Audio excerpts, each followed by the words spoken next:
লুৎফর মাস্টারের ছেলে।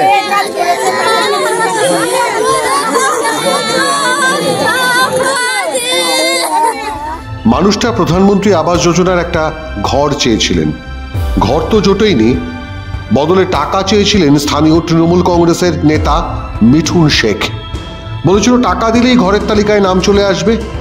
জোগাড় যন্ত্র করে ধার ধর করে টাকাও দিয়েছিলেন, কিন্তু নাম আসেনি তালিকায়, ঘরও জোটেনি। ঘর না মেলায় এবার টাকা ফেরত চেয়েছিলেন। টাকা তো মেলেনি, বদলে জুটেছিল বেধড়ক মার।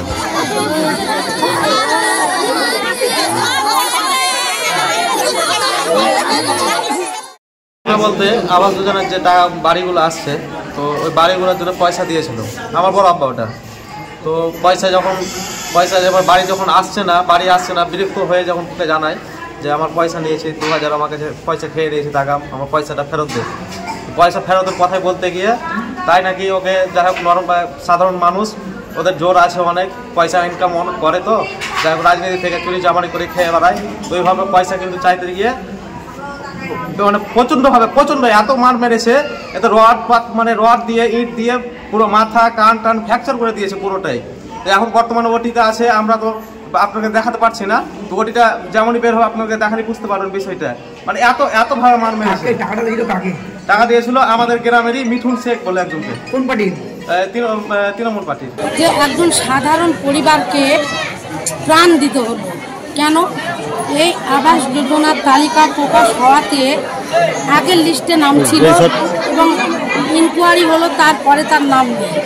আগের লিস্টের নামের ভিত্তিতে এই পরিবারের থেকে তৃণমূল নেতারা টাকা নিয়েছিল এবং নাম কেটে যাওয়ার পর যখন টাকা চাইতে যাওয়া হলো, তখন এই সাধারণ পরিবারের গার্জেনকে মেরে দেওয়া হলো।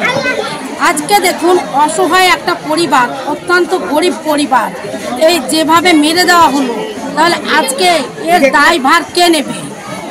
আমরা চাই যে এবং যারা এই কাজ করেছে, এই মার্ডার করেছে, খুন করেছে, তার দৃষ্টান্তমূলক শাস্তি হোক এবং তাকে গ্রেপ্তার করা হোক। স্থানীয় তৃণমূলের মন্ত্রী আছেন, এখনো পর্যন্ত তার পাত্তা নেই, দেখা নেই। গ্রামের মানুষ ক্ষুব্ধ আছেন, প্রশাসন এখন পর্যন্ত গ্রেপ্তার করতে পারেনি যে মূল আসামি। আমরা অবিলম্বে চাইছি মূল আসামিকে গ্রেপ্তার করা হোক এবং এই তোলাবাজি তৃণমূলের বন্ধ হোক। তোলাবাজি যা হয়ে আছে সে টাকা মানুষকে অবিলম্বে ফেরত দেওয়া হোক, তার ব্যবস্থা অবিলম্বে তৃণমূল করতে হবে, তাহলে মানুষ বৃহত্তর আন্দোলনে নামবে, আমরা সঙ্গে থাকবো। গত শনিবার সন্ধ্যায় এ ঘটনা ঘটে মুর্শিদাবাদের রঘুনাথগঞ্জের মিঠিপুরে। হতদরিদ্র কালু শেখের অবস্থা সঙ্গীন দেখে তাকে কলকাতায় পাঠানোর ব্যবস্থা করা হয়। রাস্তাতেই মারা যান কালু শেখ।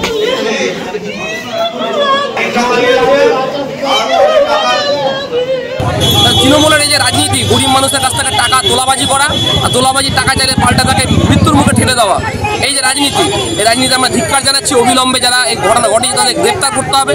পুলিশ এখনো পর্যন্ত ব্যবস্থা নিচ্ছে না। আমরা পুলিশকে শুধুমাত্র আসামিদের শেল্টার দেওয়ার জন্য দেখছি, তার ব্যবস্থা নিতে দেখছি না। অবিলম্বে পুলিশ ব্যবস্থা নেই, না হলে এই আন্দোলন চলবে। আর এরপরই বিক্ষোভে ফেটে পড়েন গ্রামের মানুষ। রাস্তা অবরোধ করে প্রতিবাদ বিক্ষোভ চলে। অবিলম্বে খুনিদের গ্রেপ্তার করতে হবে।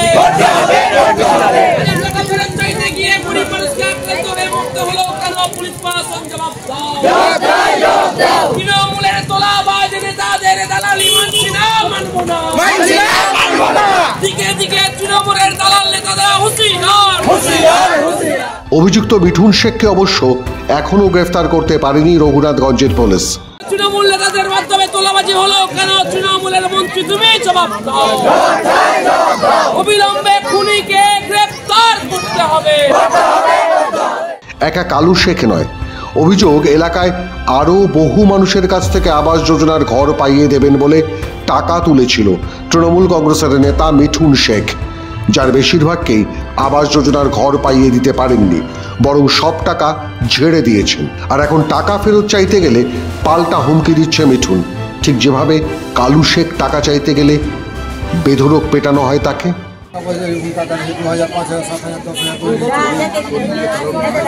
অনেক লোক মালা বন্ধক দিয়ে বন্ধক দিয়ে টাকা দিয়েছে ওদেরকে। আমার কি 6000 টাকা নিয়েছে, চাইতেছিল 6000 টাকা নিয়েছে। কে নিয়েছে? এই যে মেম্বারেরা। কি নাম মেম্বারের? মিঠুন। হ্যাঁ, মিঠুন এসেছিল। জোহর মিঠুন। দিয়ে টাকা নিয়ে কি বলেছে? টাকা নিয়ে কি বলেছে? ঘর দিবে। দেখি ঘর দেয়নি। আমাকে বলেছে আগে তোমার ঘর আসবে। হ্যাঁ। আর এদিকে আগে কি আমার ঘর এসে কাটিয়ে দিয়েছে। তবে মুর্শিদাবাদের বড়োয়া শাহরা গ্রাম পঞ্চায়েতের অন্তর্গত তিলডাঙ্গা গ্রামের গল্পটা আরও মর্মান্তিক। আবাসের ঘর চাইতে গিয়ে খুন হতে না হলেও 2018 সাল থেকে একটানা নাম লিখিয়ে আসছেন বৃদ্ধ বৃদ্ধা। 2024 সালের ডিসেম্বরেও আবাস তালিকায় নাম ওঠেনি কার্তিক দাসের। অথচ ঘরের অবস্থা প্রায় সুকুমার রায়ের কবিতার মতো।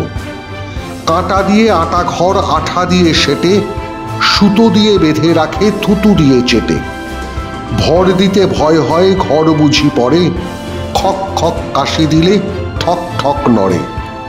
ডাকে যদি ফেরিওলা হাঁকে যদি গাড়ি, খসে পড়ে কড়ি কাঠ ধসে পড়ে বাড়ি।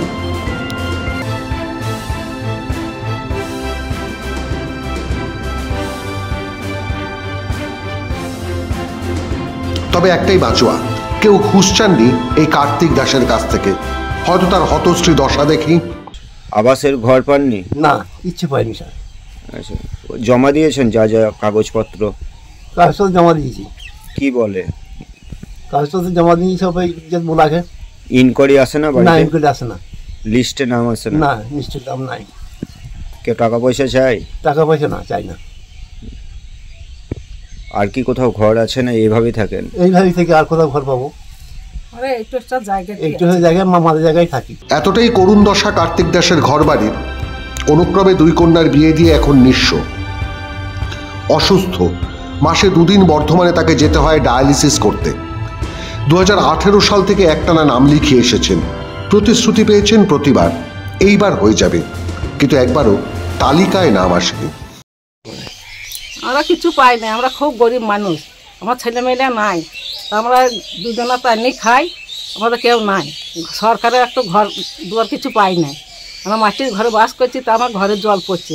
একটা মাইলম একটা তিরপল দিয়েছিল, সেই তিরপলটা চালে চাপিয়ে দিয়েছি। তৃণমূলের নেতৃত্বে আবাস যোজনায় দুর্নীতি অব্যাহত।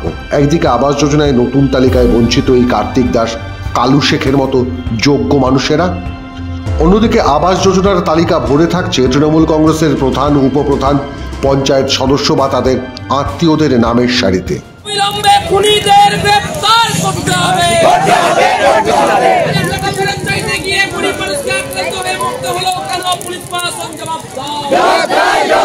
তৃণমূলের তোলাবাজ নেতাদের দালালি মানছি না, মানবো না।